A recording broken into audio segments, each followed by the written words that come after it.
नर्मदे हर परिक्रमेतील आजचा आपला 16वा दिवस, दिनांक 29/10/2024. सकाळी 5 वाजता उठून आम्ही आमची नित्यकर्मे उरकली होती.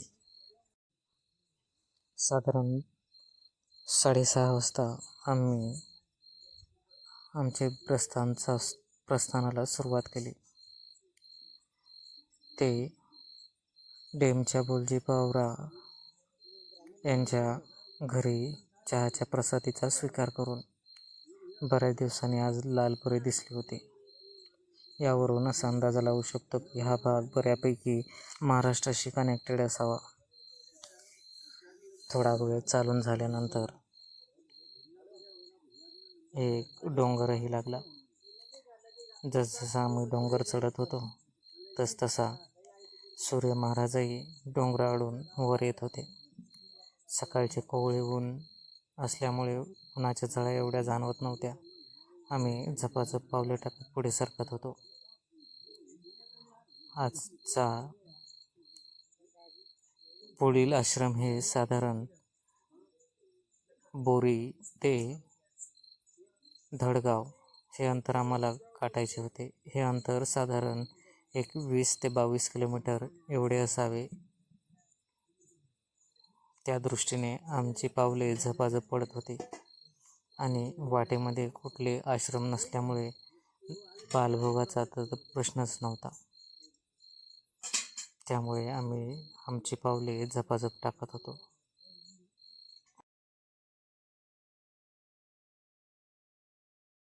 आजूबाजूचे वातावरण पाहता असे दिसून येत होते की येथे बऱ्यापैकी शेती पिकवली जात होती, कारण रस्त्याच्या दोन्ही बाजूला ज्वारीचे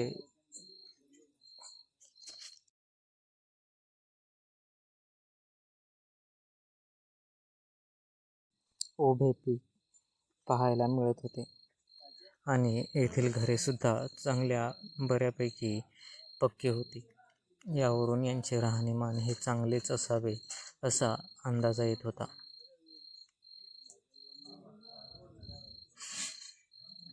बालभोगाचा प्रश्न मिटल्यामुळे मी एका दुकानामधून काही बिस्किटची पॅकेटे खरेदी करून आमच्या बालभोगाचा प्रश्न निकाली लावला. थोडा वेळ चालून झाल्यानंतर सोबत आणलेल्या बिस्किटाचा बालभोग घेऊन 10-15 मिनिटे थांबून पुन्हा एकदा चालायला सुरुवात केली.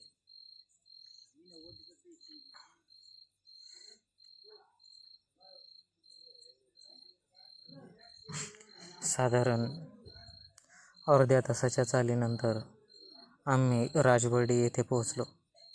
राजबर्डी हे या परिसरातील प्रमुख शहर गाव म्हणून प्रसिद्ध आहे.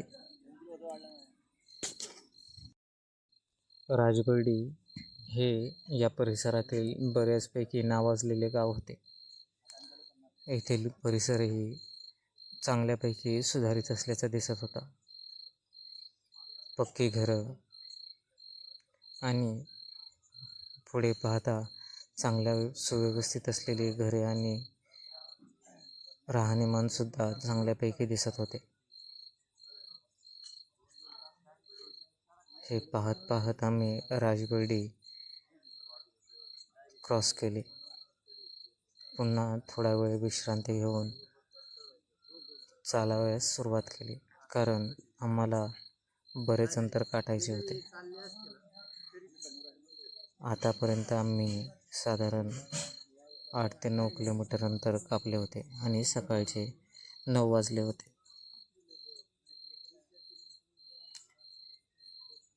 रस्त्याच्या दोन्ही बाजूला झाडे असल्यामुळे उन्हाचा त्रास होत नव्हता, परंतु अंतर चालायचे होते. अजून बरेच बाकी होते. येणाऱ्या आश्रमामध्ये आम्हाला साधारण कमीत कमी 11 वाजेपर्यंत पोहोचायचे होते, जेणेकरून आमच्या दुपारच्या प्रसादाची सोय केली जाईल. या दृष्टीने आम्ही झपाझप पावले टाकत पुढे सरकत चाललो होतो. साधारण वेळेचे नियोजन करत आम्ही 11 वाजता श्री शंकर नर्मदा आश्रम धनाजी येथे येऊन पोहोचलो. हे या परिसरातील बऱ्यापैकी नावाजलेले आश्रम आहे. येथे एकदाच 100 ते 200 परिक्रमावासियांची सोय केली जाऊ शकते.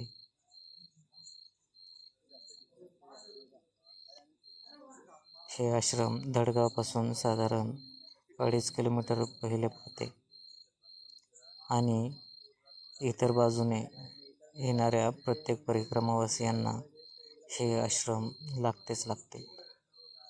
या आश्रमात बरीचशी गर्दी झाली होती. साधारण आतापर्यंत 60-70 परिक्रमावासी येऊन बसले होते. थोडा वेळ विश्राम करून भोजन प्रसादीचा आनंद घेऊन आम्ही 2 वाजता या आश्रमामधून बाहेर पडलो ते पुढच्या मुक्कामाच्या स्थळी जाण्यासाठी. 2:30-3 वाजता आम्ही धडगाव येथे येऊन पोहोचलो. धडगाव येथील बाजारपेठ म्हणजे तालुक्याचे शहर असल्यामुळे येथील बाजारपेठ बऱ्यापैकी भरलेली होती. कारण दिवाळीचा सण असल्यामुळे बाजारपेठेमध्ये तेवढाच रंग दिसत होता. बाजारपेठेत फटाक्यांबरोबर इतर साधन सामग्री ही विक्रीस उपलब्ध होती. येथे आम्ही मेडिसिन वगैरे खरेदी करून पुन्हा प्रवास सुरू केला. धडगाव येथून पहिले येणारे आश्रम हे साधारण 8 ते 9 किलोमीटर अंतरावर होते. त्या दृष्टीने आम्ही थोडासा वेग मंदावत पुढे सरकत चाललो होतो. येथील राहणीमानाचा आणि जीवनमानाचा अभ्यासही करत होतो.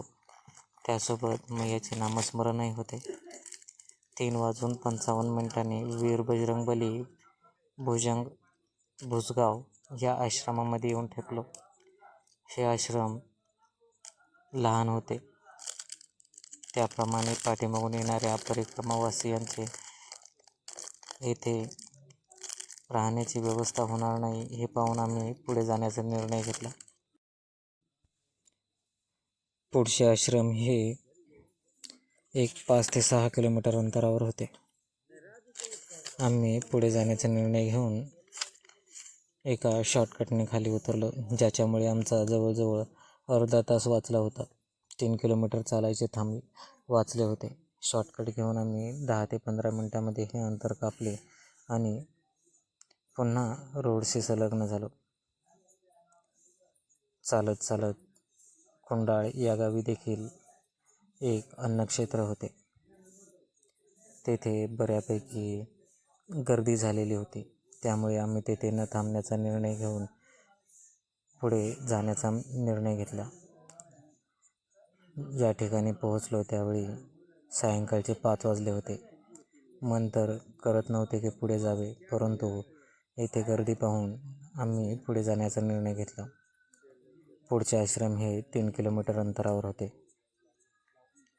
म्हणजे साधारण 1 तासामध्ये आम्हाला 3 किलोमीटर अंतर कापणे गरजेचे होते.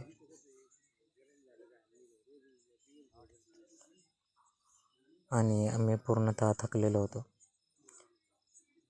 तरीसुद्धा नामस्मरण करत करत आम्ही पुढचा पल्ला गाठायचा ठरवला.